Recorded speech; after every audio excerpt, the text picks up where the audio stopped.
వెండితెర వైభవం ఛానల్కు స్వాగతం. తెలుగు సినిమా అగ్ర కథానాయకులు నందమూరి తారక రామారావు, అక్కినేని నాగేశ్వరరావు కలిసి నటించిన అద్భుత పౌరాణిక చిత్రం శ్రీకృష్ణార్జున యుద్ధము. ఎన్టీ రామారావు శ్రీకృష్ణునిగాను, అక్కినేని నాగేశ్వరరావు అర్జునుడిగాను అద్వితీయంగా నటించారు. జయంతి పిక్చర్స్ బ్యానర్పై స్వీయ దర్శకత్వంలో కెవి రెడ్డి నిర్మించారు. గయోపాఖ్యానానికి సుభద్రా కళ్యాణాన్ని, పారిజాతాపహరణాన్ని జోడించి రసవత్తరంగా తీర్చిదిద్దారు. 1963 సంక్రాంతి కానుకగా జనవరి 9న ఈ చిత్రం విడుదలైంది. విజయభేరి మ్రోగించింది. శ్రీకృష్ణార్జున యుద్ధము పబ్లిసిటీలో వైవిధ్యం చూపారు. టైటిల్ పైన నెయ్యము, వియ్యము, కయ్యము అనే శీర్షిక ఉపయోగించారు. ఈ చిత్ర కథాంశానికి ఇది అక్షరాలా సరిపోతుంది. గయోపాఖ్యానం నిడివి చాలా తక్కువ, అందుకని పారిజాతాపహరణము, సుభద్రార్జునీయము ఘట్టాలు జతకలిపారు. కథను రసవత్తరంగా తీర్చిదిద్దారు. 1962లో చిత్ర నిర్మాణం ఆరంభమైంది. గయునిగా ధూళిపాళ, నారదునిగా కాంతారావు, సుభద్రగా బి సరోజ, సత్యభామగా ఎస్ వరలక్ష్మి, రుక్మిణిగా జూనియర్ శ్రీరంజని నటించారు. వీరంతా తమ తమ పాత్రల్లో ఒదిగిపోయారు. పారిజాతాపహరణం ఇతివృత్తంతో సినిమా ఆరంభమవుతుంది. అనంతరం సుభద్రా కళ్యాణాన్ని అద్వితీయంగా తీర్చిదిద్దారు. ఆ తరువాతి ఘట్టం గయోపాఖ్యానం. గయుడు గంధర్వరాజు, అంతులేని సంపద అతని సొంతం. ఏదో విధంగా శాశ్వత కీర్తి పొందేలా బ్రహ్మ నుండి వరం పొందుతాడు. గర్వంతో విర్రవీగుతాడు. ఆకాశ మార్గాన విమానంలో విహరిస్తూ నోటిలో ఉన్న తాంబూలాన్ని ఉమ్మివేస్తాడు.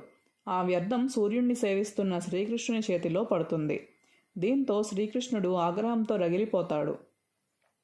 ఈ అకృత్యానికి పాల్పడిన దుష్టుని సంహరించగలనని ప్రతిజ్ఞ చేస్తాడు. కలహప్రియుడు నారదుడు రంగప్రవేశం చేస్తాడు.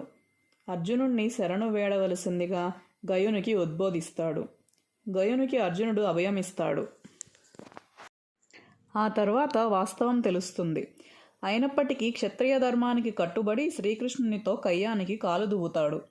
శ్రీకృష్ణుని దగ్గరకు సుభద్ర రాయబారానికి వెళ్తుంది. ఆమె ప్రయత్నం ఫలించదు. కృష్ణార్జునుల యుద్ధం ఆరంభమవుతుంది. భీకర రూపు దాల్చుతుంది. పరమశివుడు భూలోకానికి వచ్చి నరనారాయణులను శాంతింపజేస్తాడు. కథ సుఖాంతమవుతుంది. శ్రీకృష్ణార్జున యుద్ధము నిర్మాతలకు, పంపిణీదారులకు కనకవర్షం కురిపించింది. 12 కేంద్రాల్లో 100 రోజులు ఆడింది. విజయవాడ శ్రీ దుర్గా కళామందిరంలో అత్యధికంగా 147 రోజులు ఆడింది. గయుని పాత్రలో ధూళిపాళ రాణించారు. ఆయనకు మంచి పేరు సాధించి పెట్టింది. ఆ తర్వాత ధూళిపాళకు చిత్ర పరిశ్రమలో సుస్థిర స్థానం లభించింది. ఈ సినిమా గత 63 సంవత్సరాలుగా ప్రేక్షకులను అలరిస్తూనే ఉంది.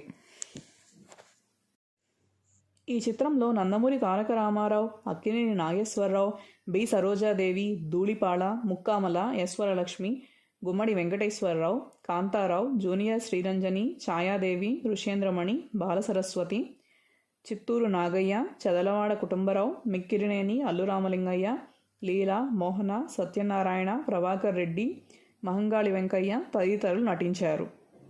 మాటలు పింగళి నాగేంద్రరావు, సంగీతం పెండ్యాల నాగేశ్వరరావు, ఛాయాగ్రహణం కమల్ ఘోష్, కళాదర్శకులు మాధవపెద్ది గోఖలే, తోట వెంకటేశ్వరరావు, కూర్పు వాసు, నృత్యాలు పసుమర్తి కృష్ణమూర్తి, గాయని గాయకులు ఘంటసాల వెంకటేశ్వరరావు, ఎస్ వరలక్ష్మి, బి గోపాలం, మాధవపెద్ది సత్యం, పి సుశీల, స్వర్ణలత, బి వసంత. సహనిర్మాత పట్టాభిరామిరెడ్డి, నిర్మాత దర్శకుడు కెవి రెడ్డి. నిర్మాణం జయంతి పిక్చర్స్. విడుదల వాహిని పిక్చర్స్. సమర్పణ PS Reddy. Please like, share and subscribe.